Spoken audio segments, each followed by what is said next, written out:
All right, welcome to the Everyday Board Gaming Podcast. This is Daniel, And Daniel. and today we are going to be doing a discussion topic instead of one of our top 8 debates. Today we were deciding that we wanted to talk about some of the most influential games, and not just games that are influential in the gaming scene, Yeah. games that have transcended board gaming as a hobby. And so we're going to be talking about some of those. I have a few classic, a few modern, and some honorable mentions. How did you break So, yours up? What did you look for this?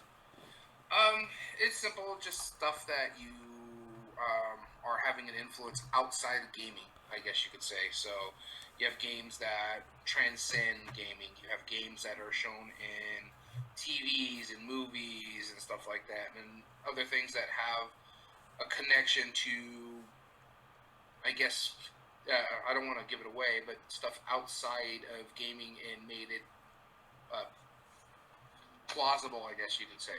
Awesome. Yeah, and for this podcast we also did something a little bit differently. So we asked some viewers at home as well through Facebook. We're going to be going over their stuff here in a bit. And you and I, we haven't discussed what the games that we talked about. So Nope. there might be some overlap. We don't actually know. Mm-hmm. I have mine ranked from least to most, and I just have three. So I have Yeah, I have three as well, and okay, mine's again ranked least to most. But the way I have it is my third is the one I was talking about. Is kind of a cheat, but not really. Once I start explaining why I think it's really influential. awesome, very cool. So would you like to get started? Excuse me. Would you like to get started on the Facebook post first, and we could Let me discuss do my those? honorable mention before we start doing the Facebook post, just because it's not really influential outside of gaming yet, but it is influential to gamers in a sense, and it will be outside of gaming, and that's Prospero Hall.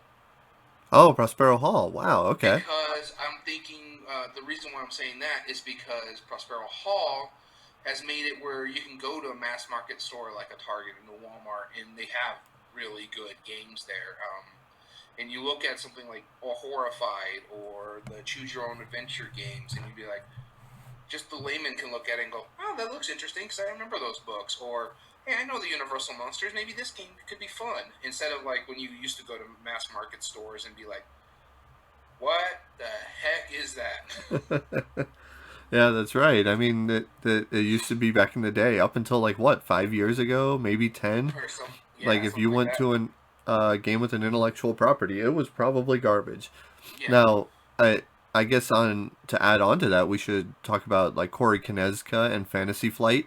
Like they that's really another kind of one. Yeah, started right. that whole that Where that whole. IPs become really good, and the reason why I didn't go with that is because that was more so for the gamer part of it. Where Prospero Hall, a lot of their games are in Target. A Yeah. lot of their games are in like Barnes and Nobles and like these mass market big box stores. Yep. Whereas Fantasy Flight, they're getting there. They're in your like Barnes and Nobles and your other gaming stores, but you don't really see Outer Rim, say at Walmart.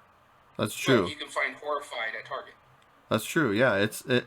I wouldn't. I would be hard pressed to show Outer Rim or Imperial Assault or even X Wing to a family gamer. No, I probably Yeah, wouldn't. yeah, but I have no problem showing them any of the Prospero Hall lines.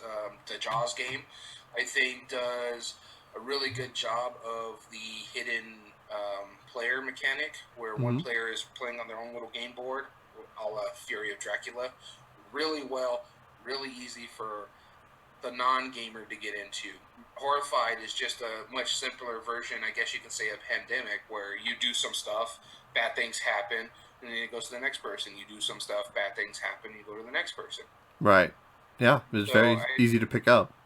yeah, and it's easier for younger audiences to play that than say something like a Pandemic. And the Choose Your Own Adventure, all you need really is a strong reader, and then everybody can make the choices as a group.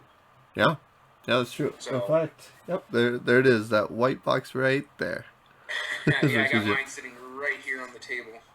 Yeah. Have you been playing more of it lately? I haven't lately, but I left it here because I know that's probably what we're going to end up playing when we make another online call. Cool. Just because Awesome. it's so simple. It's such a good game. Yeah. All the other team needs You only need one copy of the game, and all the other team needs is a D6. Right, exactly. So my honorable mention is going to be Monopoly, and I'm guessing you probably thought I was going to put it on my list, and I'll tell you Yeah. why I didn't. Um, I in Monopoly, everybody knows it as the board game. Everybody knows what Monopoly is. It has transcended popular culture because everybody knows what Monopoly is. Here's why I didn't put it as the most influential games, because it is still just a game. And everybody knows it as a board game. And they go, "Oh, like Monopoly. Oh, like the game." Right. They don't it hasn't broken into just being a part of our everyday lives other than it is the board game that everybody knows. You know what I mean? Yeah. It doesn't do that extra level of transcendence that I think these other three games that I'm going to talk about do. And even though it's an incredibly influential board game, whether you like it or not, it stayed for it's almost 100 years old now.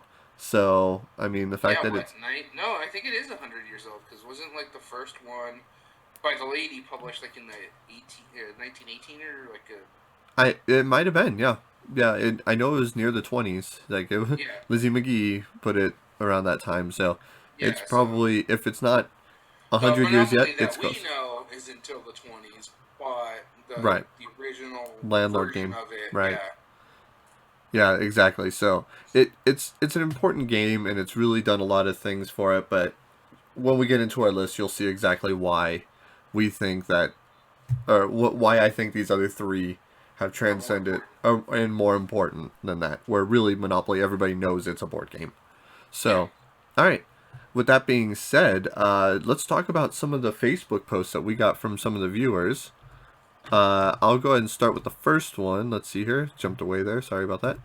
Uh, our first one is from a guy named Dustin Hahn. He was kind enough on the Board Game Revolution community board forum on Facebook.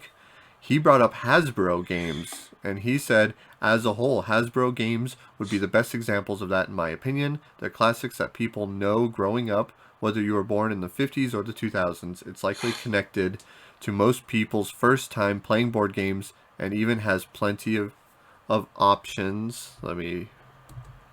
Plenty of options that branch away from the classics and more into the gaming hobby as well.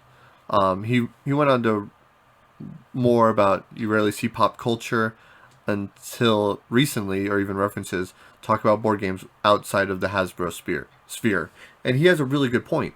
Hasbro is made up of Hasbro as the company, and now it also includes Milton Bradley, Parker Brothers, Avalon Hill, Wizards of the Coast. It has a lot nowadays, but back in the day it was just Hasbro, and it was also a toy manufacturer, and everybody knew that. They knew that branding.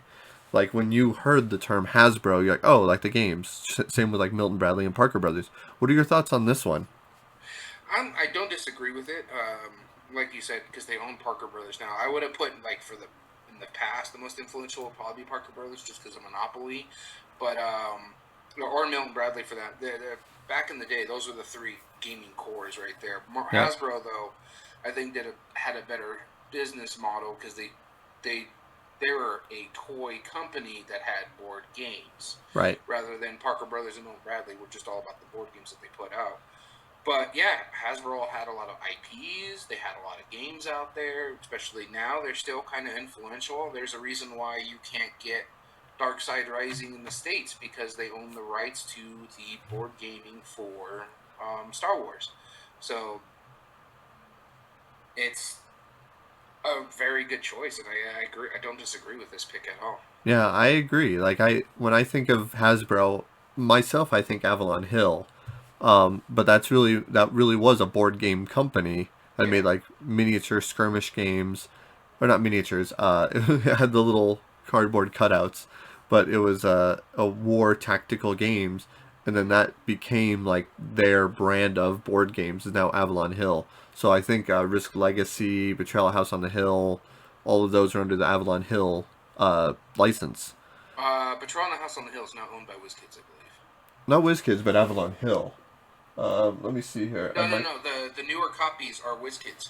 Oh, are they? Okay, Yeah, that's I cool. think it's WizKids because I remember like you can go online and buy the new sliders instead of the little Oh, gotcha. thing, and I think Yeah. those are branded WizKids. That's cool. Yeah, I mean, I know. Well, so WizKids or Wizards of the Coast, I think you mean. Yeah, yeah. Or Is is it is Wizards Coast? Maybe, I don't know.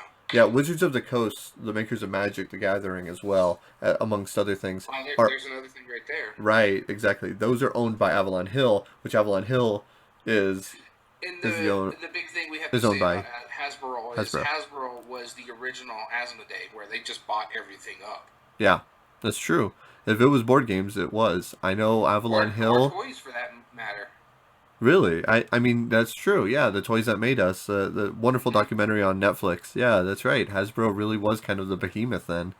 Yeah, I know 3M Bookshelf, the 3M, the makers of the tape, uh, yeah. and office supplies. They through the 60s and early 70s they produced board games, the bookshelf ones. But since Avalon Hill was also doing it, when they were getting out of the board game business, they sold all of their licenses to Avalon Hill, which Avalon Hill reprinted some of those as well. And those Yeah, are some of the um, best games yeah. ever, honestly. I know about those 3Ms because you have us hunting them down wherever we go board game shopping. Yep. I will complete my collection. I think I only have about 7 left. We'll see. Yeah, there's some that are incredibly uh, difficult to find. Some that were prototype only. So, do you want to take the next one? Sure, the next one is given to us by Kenny Colburn off the Board Game Revolution, and he actually has two picks, and I actually agree with both of these. His first one, he states, is charades, and he says that he thinks it might be the first party game focused on getting people based together for a game, more on laughter rather than points, and that's true. Charades back in the day was a very influential party game, I guess you can say, that got people having fun rather than trying to be the best gamer. Right. And he says it's still popular among board gamers today. Its influence can be seen in such popular games as Time Up, Reverse Charades, and others. And his second pick is chess. It might be the strategy game that popularized the idea of thinky board games. It has transcended centuries, language, nations, and generations. It's still popular today and respected. And he's not wrong there. This game was made what? It was about Uh, 600 BC. yeah, So, something like that. So it's been around for quite a long while, yeah. and it's still played today at a high level. There's still chess tournaments all the time. There's still big payouts for really good chess players. Heck, every now and then I'll watch a YouTuber that does chess where he has like street chess goes against really good chess players that are tournament based, and it's a fun little video to watch every now and then. Are you talking Chris Ramsey? I think that's what his name is, yeah, where he's got like a 14-year-old master versus a street Yeah. chess player. Yeah. Yeah, so I've I watch seen it from that. time to time just because I'm like, I can't even think that fast, and these guys are playing in 15 minutes a full game of chess. Right, exactly. And they destroy each other. Yeah, like going back to charades, I remember when I was younger, before I got into board gaming, I remember hearing the term charades and then understand that it was acting out and miming while silent. And because I think before charades was a game, they used to just call it miming or acting or whatever. But now, like if you say the word charades, that talks about the action itself And of the thing is of with acting charades silently. too is it's in popular culture. You see people Mm-hmm. like in romantic comedies, they're playing charades. In TV shows, they're playing charades and stuff like that. Yeah. Especially in the '90s, I remember seeing it a lot growing up as a kid, watching TV and stuff like that. They're playing the game, so Yeah, it's became synonymous. There's a term where certain where where a brand will become a public domain term and no longer a copywritten brand because of how well it's used. Like Thermos, I know is one of them. I think Band Aid is getting close. yeah. Dumpster, like that was a Yeah, branded term. That like everything else had to be like a waste box or whatever, a oh disposal yeah, bin. got a And Charmander mode today. oh, nice Charmander mug, I love it. And I think charades is now is if there was one game that I could say has become public domain because of how well it's used, charades would probably be that.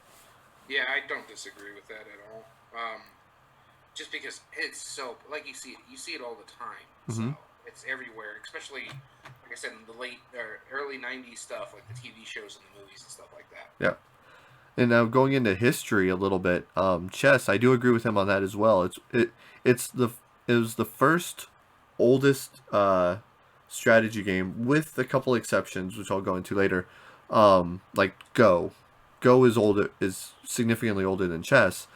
Uh, and there's one that's on my list that I'm going to talk about later. But chess really was like the first pure strategy game that works really well. And it really was one of those thinkies that's still played today. Go is Yeah, not and I as was gonna popular say as that chess, but if you think about it, and spoiler alert, we were looking at like topics for like classic board games, and we were looking at the list, and there's older ones, but chess is still very prevalent today. I think Senate was another one that we looked at, and I thought that was a really good game. The yeah, Royal Game of I've seen it played. I've never actually played it myself. I watched a video of people playing it, uh huh, but the thing is, as much as I like Senate, as much as I like Moncala, as much as I like Go and yeah, stuff like that, I never played Go, but I've seen it played and it looks interesting. Chess is still there. yeah, They still have chess clubs in high school. They still yep, have other than these classic games. You don't really have people unless there's like the niche fandom of it. Whereas chess, everybody knows chess. You see it on Star Trek where they made what is it, 3D chess, yeah, the 3 level chess. So it's in popular culture as well because you see it in The Big Bang Theory where they're playing the 3D chess. You see it in other TV shows. They've made movies about chess. right. uh, a Robin Williams movie was about chess, I believe. Like, was it Robin Williams? Yeah, Yeah, I think so. yeah. But they chess. They have movies made about it. Searching for Bobby Fischer, Chess Player. Yeah. You know, one thing that I realized, one thing that chess really has an advantage of is that when we're looking, we found yesterday a list of promotional board games, and and I couldn't help but think I was like, why is bridge on this? Why is this like that? And it's like one games that you can slap a branding on, and play. So you have bridge, you have poker, cribbage, Yeah, whatever, and then but chess sets you can throw any theme on it and have two teams and battling against each and other. they You do. can't I do mean, that with you can Go. get Mario chess. You get that with Lord of the Rings. Yep, Those really nice chess sets where you pay for a piece at a time. right. And like games like Mahjong and Senate and chess, like technic or Mahjong, Senate, Moncala, Go, you can't really add a branding to those. No, you It can't because no, but chess it makes perfect sense. So that's probably one of the reasons why it's so ingrained into our culture. and why you can buy anything. Like I like chess, I enjoy chess, but if I were to get a chess set, it'd probably be like a Harry Potter chess set, just because it's in Harry Potter. And they play Right? wizards chess, but it's basically chess with moving pieces. Yeah, yeah, definitely. All right. So And then the other comment that we had was from Chad Leonard. He said two games as well. He said Mahjong, which was the first suited set collection game. It is now ingrained in multiple cultures, spurred international trade, and sold out radios in America during the Roaring Twenties. Wow, it really outsold radios in the 20s. I didn't know that. That's I did, interesting. yeah. The game started infighting about house rules, although the precursor to card games Oh no, that also you're was the no. precursor to card games. But yeah, no, he's right. Mahjong is basically like four decks of cards combined together with some extra stuff, and it's played. The standard game of Mahjong is made, uh, or is played like Gin Rummy, like a card game, trick taking game. It's actually Mm-hmm. really fun. However, like every computer had a copy of Mahjong, as it was called, which was just the solitaire. You get Yeah, yeah, you yeah. get pairs of games, and everybody learned it from there, and that I really did didn't. transcend it. Well, that's true. I mean, not everybody, I suppose, but That was actually the first time I was ever introduced to mahjong was the game on my computer, and it yep. reminds me when I was watching just recently that '70s show, and he went to the movies with his mom, and they're like mahjong. What the hell is mahjong? That was my thought when I first saw it. I'm like, what the heck is this mahjong thing? Yeah, yeah, exactly. And I don't blame you on that. Mahjong, I actually really enjoy on its own. It's a really fun game. So much to the point, one of our mutual friends, Lorenzo, I taught him how to play it once, and we played by the actual, or more or less, they were like basic rules. We weren't playing with scoring, but we played it once because I got a nicer mahjong set, and I'm like, all right, guys, let's actually try this. I want to get this off my shelf of shame, and so I learned how to play it, taught them all, and we played it. And he, after that one game, he went and bought a mahjong set, which are not cheap. Oh, they are not. There's a decent one will set you back, $50 to $100 easy. And Yeah. but he sought it. He really did, to the point where one of the sets that we found, it was a used set, and we're like, we're not going to buy it unless otherwise. And it was And he was missing missing one one tile. Yeah, a poor guy. And it was a It was gorgeous a set. really gorgeous set. Yeah. Oh man, it was absolutely stunning. But yeah, that's nearly 150, 200 tiles or something that he sifted through. They're not cheap tiles. They're think dominoes, but better quality. Yeah. Which, a lot of these games like Mahjong and cards and tarot cards, which we'll talk about in a minute, and dominoes, they all stemmed from the same source. Like they're all kind of part of the same family. Whereas like in the Eastern cultures, it changed and evolved into Mahjong sets. A lot of places were primarily domino tiles, and then in Europe it changed to cards and evolved into that. And then in I forget what kind of, they're also cards in Africa, but they're like discs and they Yeah. look really neat. But they're basically playing cards. So all of these evolved from domino tiles, essentially. Yeah. Not the modern game of domino, but they all evolved from that. But then also, if you've ever seen in Asian cultures, the fortune telling sticks that you shake those out, and they have Mm-hmm. inscriptures on those actually evolved from domino tiles as well, and mahjong tiles. So that's interesting. One became like a story, and one became a game. Yeah. So, which goes into his second part of the post, tarot. The cards that led to the modern deck of 52. Without tarot, there would be no World Series of Poker. Without the oracle side of the tarot deck, art in early games may have been totally different. He's absolutely right. Tarot was earlier than cards. They all stemmed from that same family and branched Yeah. out. But yeah, it really was the precursor. And even though, so technically tarot cards aren't a game, I'm glad he still brought that up because that's what it became. It became a lot of Yeah. games. In the game. Yeah. And I've seen games that have evolved from the idea of tarot cards. So I have one over here where it's called like the Quest deck or something like that. And Yeah. Okay. it basically takes the idea of a tarot cards and turns it into like a story And game. yeah, and then tarot itself, like I said, has transcended. I mean, you see it a lot of times when someone's getting a tarot reading, they're getting cards read to them by a psychic or a Romani or whatever. But one thing I just popped in my mind is because I've been playing this game. It's called Persona 5. I'm playing the Royal version, and it's in the regular Persona 5 too. In most, if I'm not correct, all the Persona games they have the tarot cards or your confidants. So I mean, it's even in video games. Yeah. Yeah, definitely. Yeah, it's easily transcended. Yeah, I mean, with the one exception is that technically tarot is not a game, but it's that's not a fine. game. Yeah, But it's but evolved it's into so many yeah, games. So, awesome.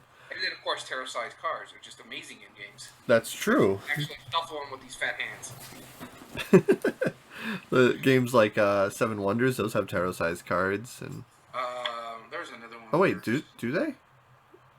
Seven Wonders duels have the smaller ones. I don't know if Seven Wonders have tarot-sized. Oh no, there was one.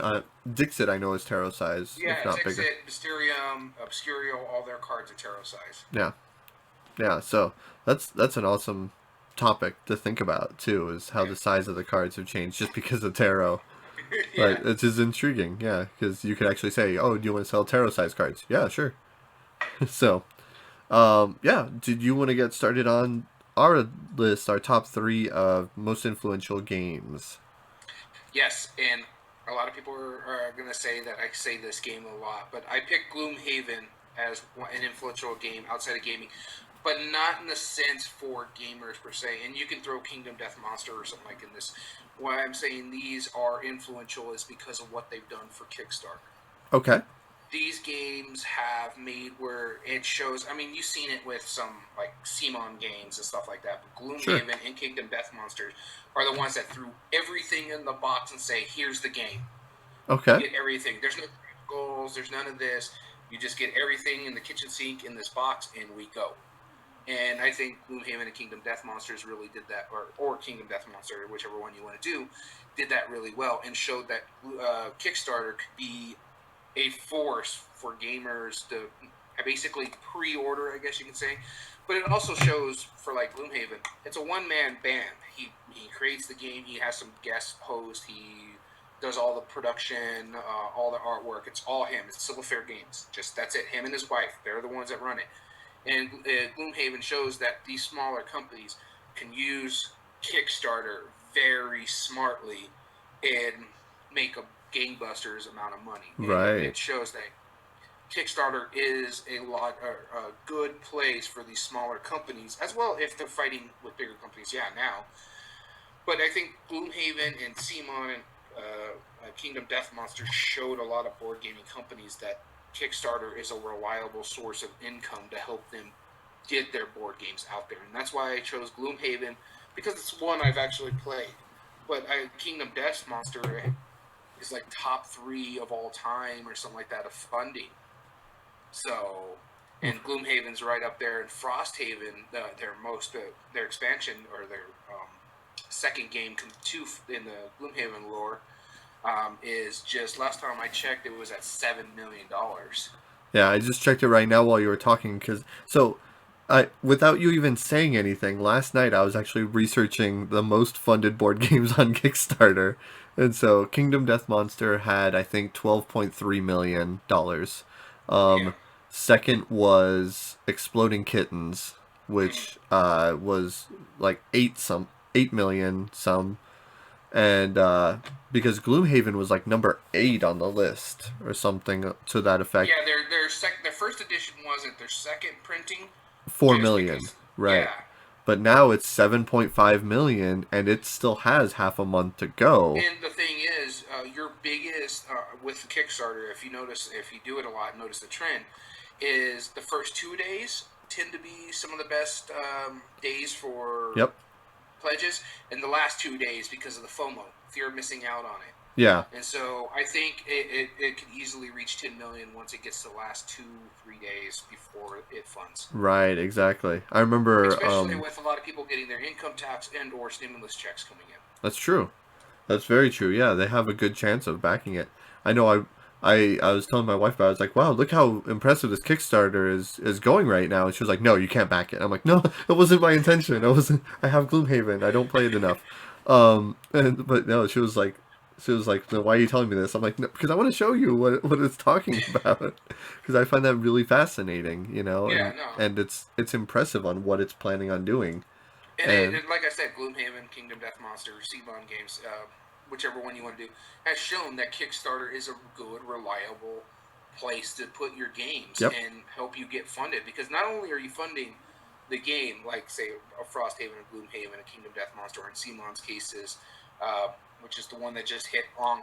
Not only are you funding these, but you're giving them enough resources to help build their other games that they put out there, like your Potion Explosions, like your gizmos and stuff like that. It's giving them a slush fund, I guess you can say. And so that's why I think Gloomhaven is very influential because of what it's done for Kickstarter. Yeah, definitely. I think that's a really good pick, Daniel. Honestly, that's really good. So my first pick, or my third in line, is Magic the Gathering. And see, I knew this was going to be on your list. Yeah, I mean, play it enough for me to put it on the list, but I do believe, or have played it enough. I think I've only played it twice, but it is a very influential game, and I agree with this. Absolutely. No, there are times where I still want to play it. Like it's weird. Like everybody tells me, it's like if you start smoking, like you'll like 10 years after you quit, you're still gonna have like urges to the cravings. Yeah, I'm still kind of I played Magic the Gathering 20 years ago. I can actually say that because I know I started in 1999, and 2000, and I played it, and I was tournament level for a while, local tournaments, getting second place. Never got first, but I got second fairly often. Um, and I still have like 10,000 cards, and I adore the game. But what sets this apart and what really makes me think that this is so influential on culture, first it created the idea of collectible games. It really did. This was the first. Now there were games before it Yeah, that as I said, had there were collectible some card games, but games. yeah, this is the one that really blew up, I guess you Yeah, could say. and Because it's it came out, still in what, that model. 94? 1994. Yeah, Yeah. yeah, And and it's still going strong today. It's, what, still going strong. 2020, so 26 years. 26 years? Yeah. It hit their 26 years. 25-year last year. That's Yeah. crazy. Yeah, exactly. And it's still going strong, and it's still as collectible as always, and there's still a market for it, which is phenomenal, and it's still a pretty solid game. But I remember, so I used to do Magic, as in sleight of hand, stage illusions, etc. And I remember telling people, it's like, oh, so what do you like to do for fun? Oh, well, I do Magic. And they're like, wait, the card game or Hocus Pocus? And that tells you right there that it's like, wait, when they have to ask for clarification, when you do Magic as a hobby, what are you talking the card game, or are you talking something like pick a card, you know? And that to me transcends a new level, because now most people, whether they play games or not, you could probably tell, or you could probably say, oh, we do Magic, and then Yeah, they and would actually it's funny know because when Magic we the talk Gathering. about Magic, this is how influential it is. Anytime someone says it's like Magic, but Danny's just like, no, no, Yep, I'm I out. don't want to do it. I already have Magic. Why would I want to play this game? Exactly.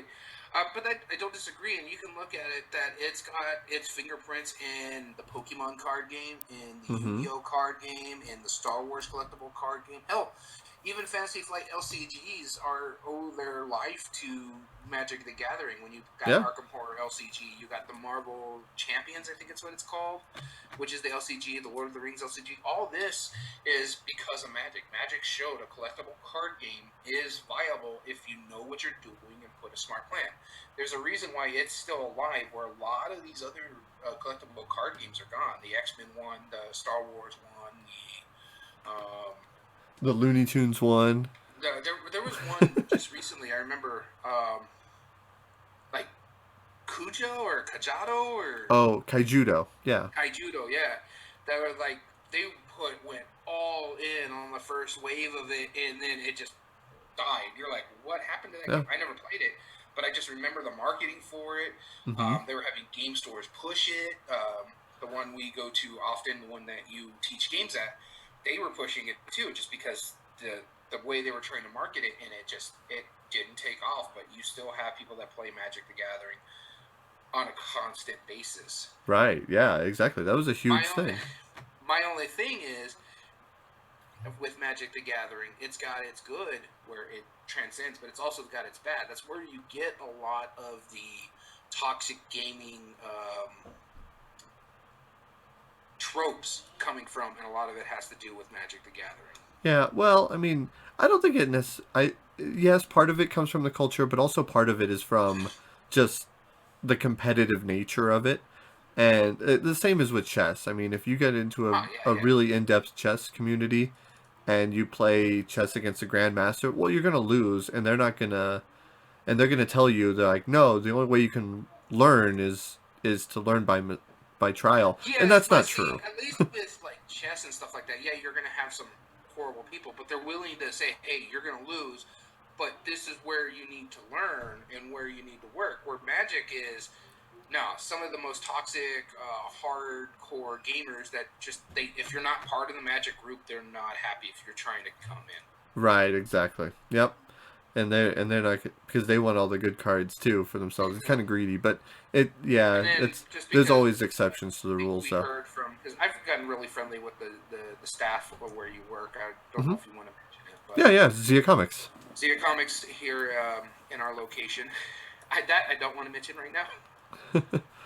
But if Uh, you find out Zia Comics, yeah. But with them, it's just some of the Magic players can be really toxic in the sense that some were stealing from other Magic players, and it's just. yeah, I heard about that happening from time to time, and But it's a it's shame. not just But at Zia. that's I heard it yeah, happening at like when we had Hastings, when we had that other mm-hmm, gaming store at the mall. yeah, yeah, and that's bad for the. I remember there was one guy who back in the day I opened up a couple packs when I was like a teenager, and I opened up a few packs and he was like, "Oh, that's a nice card. I'll trade you a few of these rares for it." And I was like, "Well, what?" And I found out later that it was like a $20 card, and he was trading me like dollar rares and whatnot. And even like the owner of the shop like kind of told me, "Is like that wasn't a good trade for you." And I was like, "Well, I needed these rares anyway from one of my decks, so it was fine Yeah, at the time." But yeah, I mean, I might have told myself that to feel better about it. So yeah. yeah, I mean that's true where it is. Thankfully, if chess was collectible, oh my goodness. Right? You know, Yeah, a whole new level of terrible. But so that was my yeah. number three, Magic the Gathering. I think it transcends gaming quite well. So my number two that I picked on here is, But number three? um, well, my number three was Gloomhaven. Oh, that's right. That's right. It's been so long My ago. number two, yeah, my number two is it goes by Catan now, but back then it was known as Settlers of Catan. Hmm. I think this is influential both in the gaming and outside the gaming world because Catan itself was I guess you could say, the grandfather, the modern rise of board gaming. When you're getting away from like your Hasbro's, your Risks, your Monopolies, your other games over there, and this one, and the reason why I picked this one because it in pop culture, this game is still talked about. It was in board gaming, Big Bang Theory.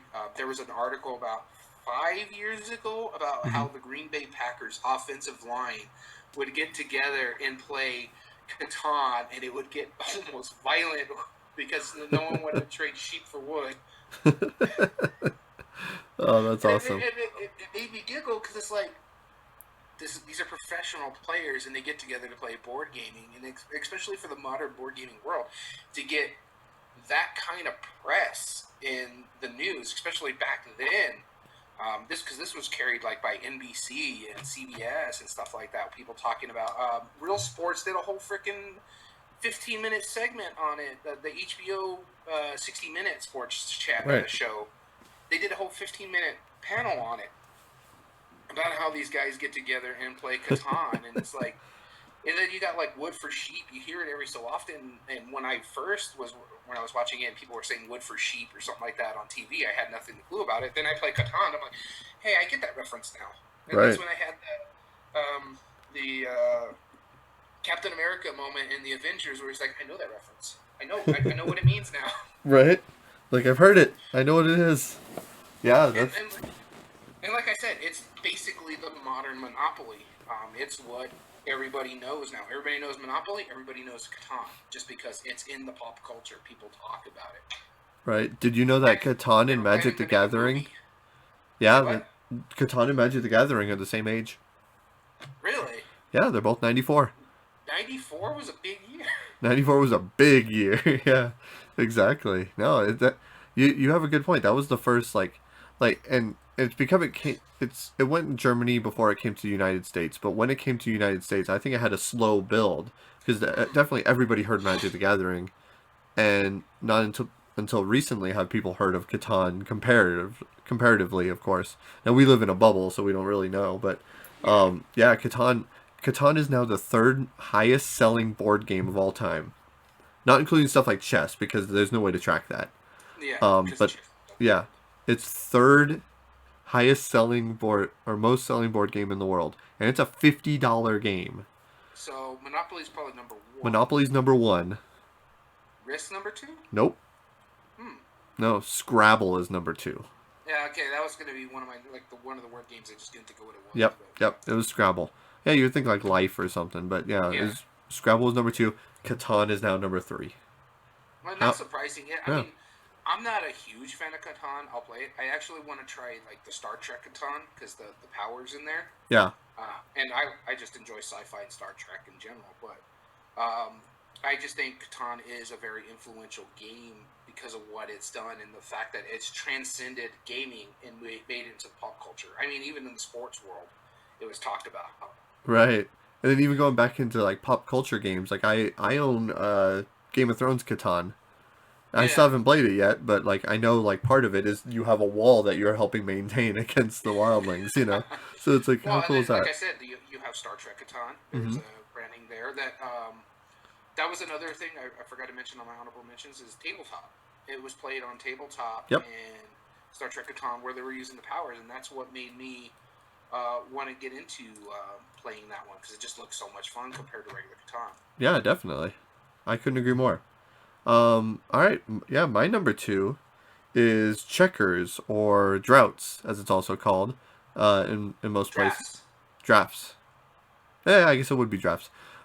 Drafts. Yeah, that's my second most influential, and not just because it's an ancient board game. I really thought about a lot of different games, but checkers is pretty much one of the first, if not the first, that wasn't a roll and move. And so, And then along the lines too, it's the classic game outside of chess that everybody still kind of plays today and knows because you can yeah, teach it to kids. It's a real simple game for them to learn. yep, yeah, and it's pure strategy. Like it may be a little broken, but I mean, it really is. There's no random to it. You play either move a piece diagonally or jump pieces. That's it. Once they get to the other end of the board, you can start moving them back. They're kinged. And so much where king me, that's a term that's now used in pop culture. Yep. And not only that, like if you think about almost any modern abstract strategy game, you have a choice of either comparing it to uh, chess or checkers. And I want to, or Go. I should actually clarify that as well. So Go is another example of that. But I think checkers has the moving a piece tactically or by strategy does beat out chess because of the fact that it's also like 2,000 years older than chess, believe it or not. It's one Yeah. of the oldest games of all time.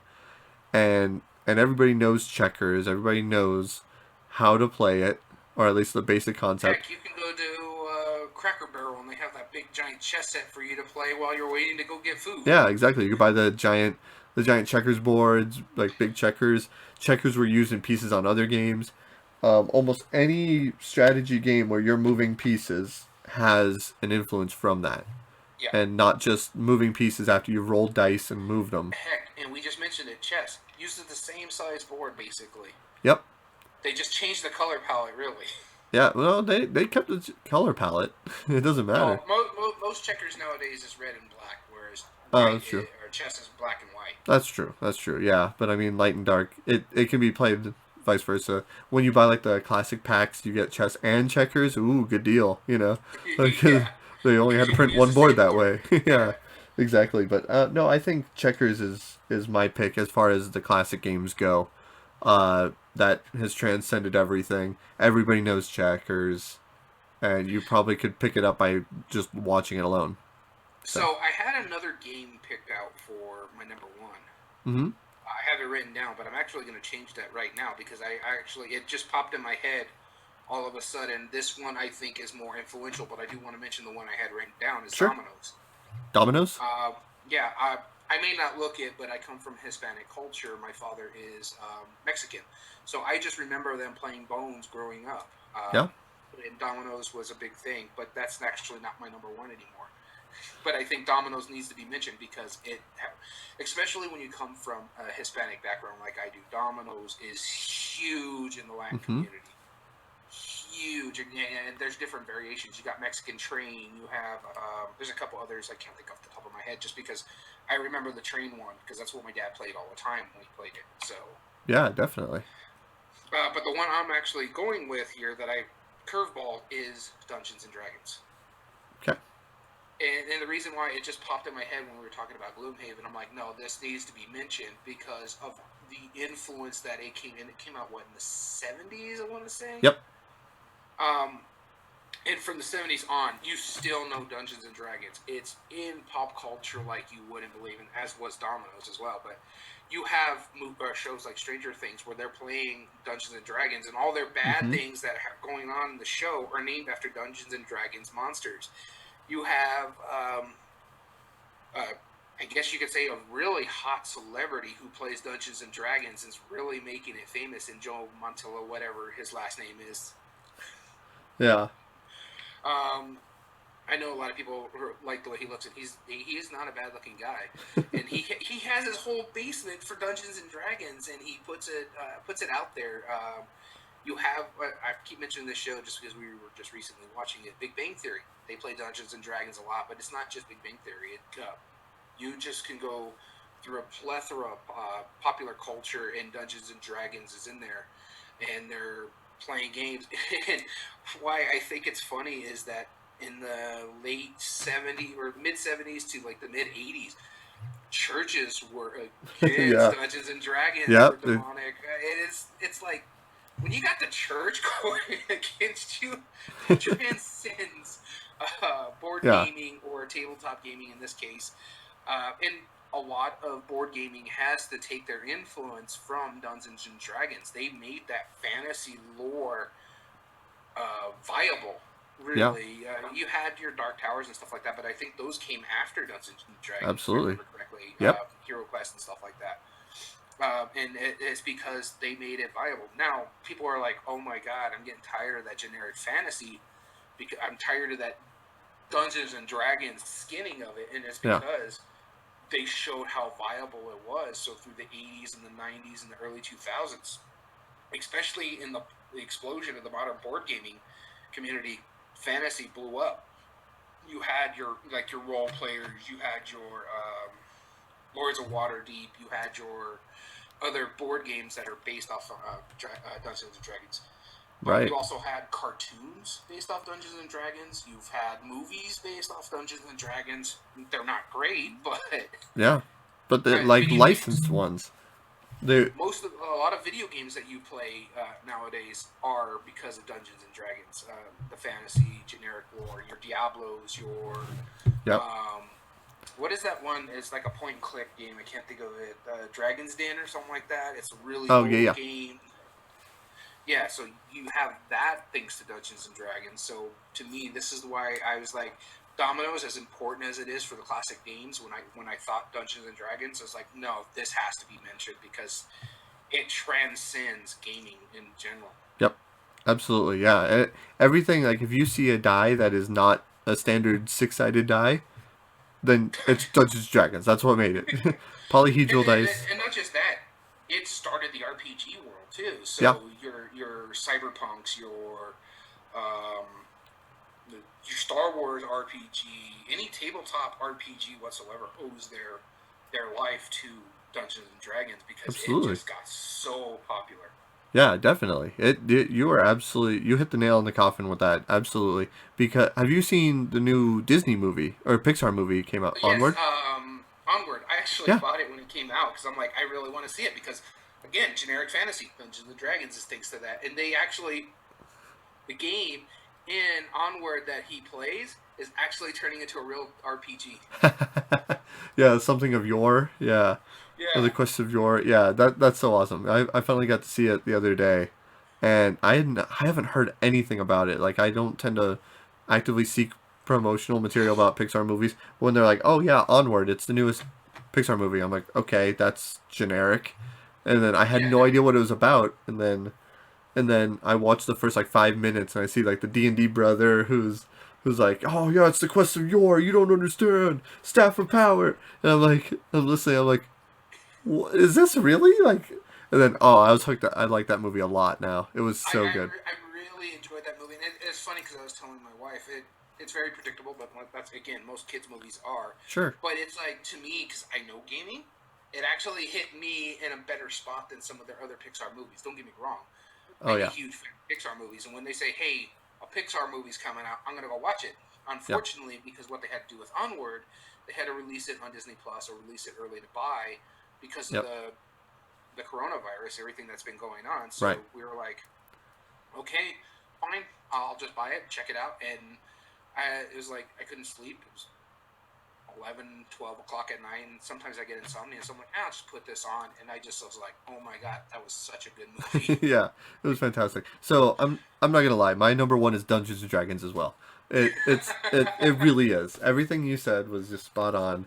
It is the one game that has entirely other genres to thank for it. I mean, sure, like a lot of it was based off of J.R.R. Tolkien and Lord of the Rings and whatnot. Yeah. So but they really, got it from there. Don't get me wrong, but for gaming purposes, yeah, and then transcending into outside of gaming. I mean, if you look at most early video gamers that created video games back in the day, they're like, oh, that's because we played Dungeons and Dragons a lot growing up. Yep, exactly. And I wanted to get that epic scope of Dungeons and Dragons at a video game. Yeah, exactly. So therefore, you played like half of any video games that are available. So, yeah, it's oh my god, yeah, Dungeons and Dragons, hands down, most influential game. Definitely modern culture, and I think it's gonna be that way for many hundreds of years, personally. Oh yeah. Honestly, I think Dungeons and Dragons is going to be that evergreen that stays, kind of like chess, I guess you could say, just because. And even if Dungeons and Dragons doesn't stay, if they stop making like the books and stuff like that, Yeah. it's going to be in popular culture all the way through. I mean, if you think about it, the 70s was what, 50 years ago? Yep. And so that's half a century when it came out almost. And Yeah. and it's still very prevalent today. In fact, it's got a resurgence because of things like Stranger Things and Right. talking about it in popular culture, talking about it. But it never died down either. It got like where it lulled for a little bit, but it never. People still constantly played it. You have high schoolers who play it all the time still. Yep. I never really played Dungeons and Dragons. I'm not a huge tabletop RPG player. I prefer seeing the visual on the board rather than trying to think it in my head. You know what I mean? Sure. Yeah. I mean, I didn't play it until I was an adult either. Whereas, I mean, even Magic the Gathering, that's what I played when I was a teenager, and that of course is a throwback to Dungeons and Dragons. Oh yeah. It's the same thing. But like I said, originally I wanted to say Dominoes, but once I was talking about Gloomhaven and fantasy and stuff like that, I'm like, well, you know what? I had to put Dungeons and Dragons because Yeah. as much as Dominoes is in pop culture, and big, especially growing up in the way I did, it's really big in the Latin community. It's really big in the African American community and the inner city community and stuff like that. It just doesn't have that transcendence that, say, Dungeons and Dragons has. Yeah.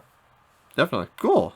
Well, I think this was definitely a good discussion. I don't know what we're going to be doing next week. We're going to be hanging around here probably for a few minutes, and we'll be talking about next Wednesday for our discussion topic, and we'll be posting that online soon. Other than that, this has been Everyday Board Gaming, and we appreciate you for tuning in. As always, I am Daniel. I'm Daniel. And thanks for tuning in.